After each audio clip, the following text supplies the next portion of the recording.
I have a special guest, the Life of Colin, aka Colin, obviously. And we are going to be telling you some scary and interesting news because it's fun, I guess.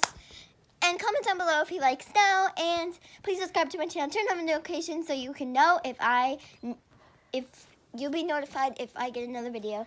And subscribe to his channel and turn on notifications, and comment down below if you like the video on his channel. So let's go. Okay guys, so what happened was it was snowing and we didn't think it was going to be that bad. But the power went out, Wi-Fi went out, and it's not going to be going away until 3 weeks. So if you know, comment down below if you guys got the storm. If you did, I'm very sorry because I had to suffer the whole time. And you know, guys, I have to have Wi-Fi to see you guys.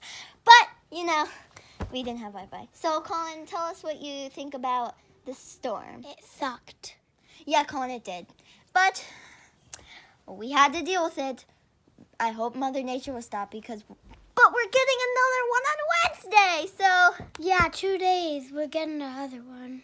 So, that's the news. I hate it. I love snow, but storms and no power is just horrible. Comment down below if you guys struggled on the storm, and I will see you guys on my next video. See you guys.